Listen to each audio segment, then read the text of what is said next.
జయ దుర్గా భవాని అండి అందరికీ.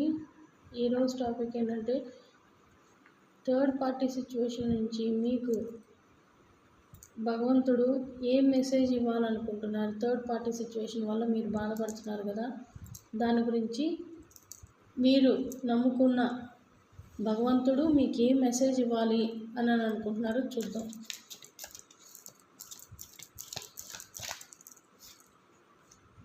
ఓకే,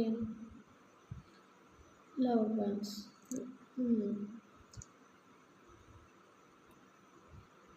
భగవంతుడు చెప్తున్నాడు, ఎవరినైతే మీరు ప్రేమించారో వాళ్ళు ఇప్పుడు డిస్కంఫర్ట్లో ఉన్నారంట. అంటే వాళ్ళు ఇప్పుడు బాధల్లో ఉన్నారంట.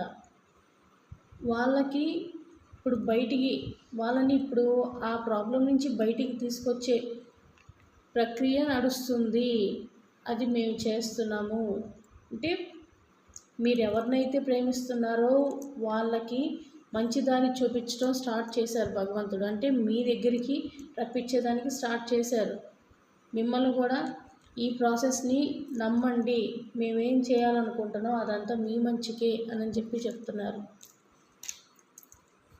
అన్ని దారులు మూసుకుపోయినాయి అని చెప్పి మీరు బాధపడుతున్నారు, కానీ అట్లా లేదు.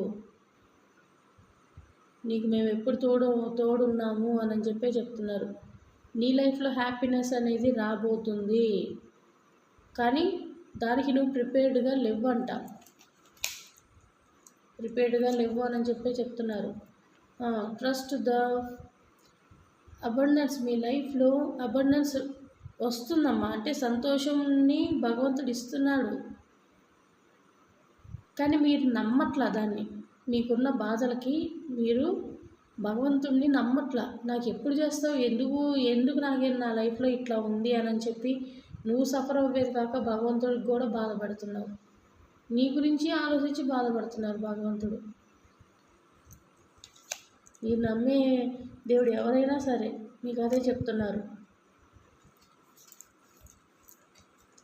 Okay, release any feelings of guilt. అర్థమవుతుందా? ఎటువంటి గిల్ట్, ఎటువంటి షేమ్ అనేది పెట్టుకోవద్దండి. నా లైఫ్ ఇప్పుడే చెప్పాను కదా, నా లైఫ్ ఇంతే, ఎందుకు నాకు ఎప్పుడు బాగా చేస్తావు ఏంటి అని చెప్పి అంటున్నారు కదా. అలా ఏమనొద్దు. నీకు అలా చేయటం వల్ల నీకు ఇంకా బ్లాకేజెస్ పెరిగిపోతున్నాయి అని చెప్పి చెప్తున్నారు. నీ లైఫ్ బాగా చేస్తాను, నువ్వు అనుకున్నది నీకు జరిపిస్తాను అని చెప్తున్నారు. Let it be messy. Okay, మీ లైఫ్లో